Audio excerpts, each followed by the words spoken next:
You ever feel like you're in a fight, but you can't actually see your opponent? Like, there's this constant struggle happening right under the surface. Well, according to the source material we're looking at today, you're not imagining things. There's a very real, unseen war going on. And you know what? Its battlefield is a lot closer than you think. Let's break this down. Right out of the gate, our source drops a pretty radical idea. It pulls this quote from the Bible to make a really bold claim. Our main struggles in life? They aren't with the people we see every day.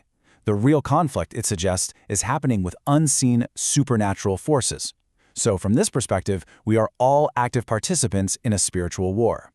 And that leads us to the big question for our explainer today. This isn't some abstract philosophical thing, it's intensely personal. What if those arguments in your head, the anxieties, the fears you wrestle with, what if they're all part of a much larger, invisible battle? Let's dig into that.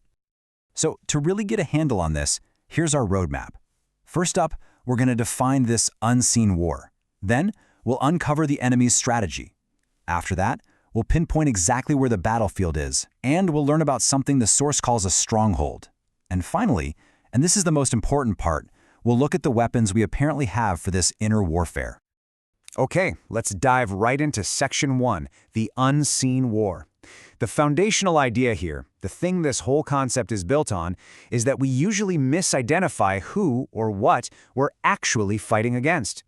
And this is a really fascinating distinction.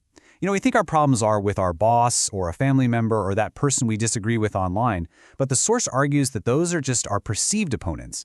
The real adversary, it says, is a spiritual entity it calls the devil and his demons. The key takeaway is that the struggle is spiritual, not physical. So if the enemy is spiritual, how does it even fight? That brings us to Section 2, the enemy's strategy. And it's probably not what you're expecting. The primary weapon here isn't some kind of brute force, it's something way more subtle. This quote right here is the key to the whole thing. It really gets to the core identity of this enemy. If this opponent is the father of lies, then what's his number one tactic going to be? Deception. The entire strategy is built on telling you things about yourself, about other people, and about your life that are just flat out not true. And this is not a random attack. The source kind of lays out an intelligence profile on this enemy. It's like he's studied you. He knows exactly what you're afraid of, where you feel insecure, what gets under your skin. And maybe the scariest part, he's extremely patient and uses careful, well-laid plans. This isn't chaos, it's a calculated assault. And check out how methodical this is. The attack doesn't start with some huge, obvious lie. According to the source, it starts super small. A nagging thought here, a little seed of suspicion there, a tiny flicker of doubt. Those are the seeds. From there, it brings in fear, and then it builds entire logical-sounding arguments and theories on top of that shaky foundation. Okay, so we know who's fighting and how they fight. And that leads us to the most critical question in Section 3.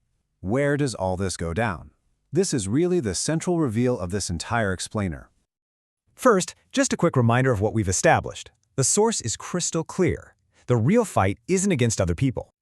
So, if the enemy isn't physical, it just makes sense that the battlefield isn't some external place either.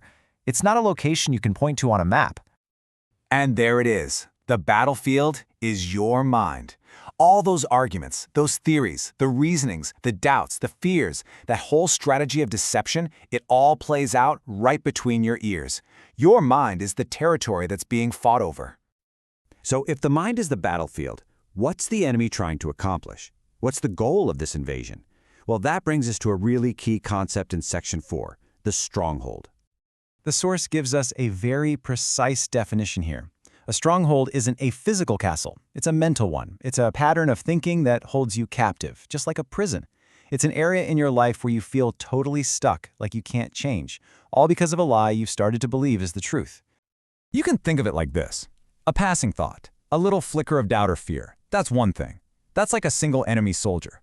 But when that thought gets repeated, reinforced, and built on with all that deceptive reasoning, it becomes fortified. It goes from being a stray thought to a fully manned fortress inside your mind. That is a stronghold.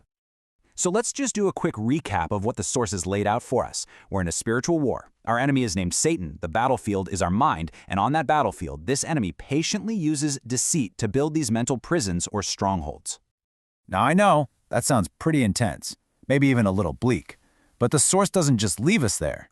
And this brings us to our final and honestly most empowering section, weapons for inner warfare. Because if we're in a war, we have to have weapons to fight back, right? And here is the good news. According to this text, we are not defenseless. We have weapons. And get this, just like the enemy's attacks, our weapons are not physical. They're described as being divinely powerful, specifically designed for one single purpose, to overthrow and completely destroy these mental strongholds. So here's the crucial part.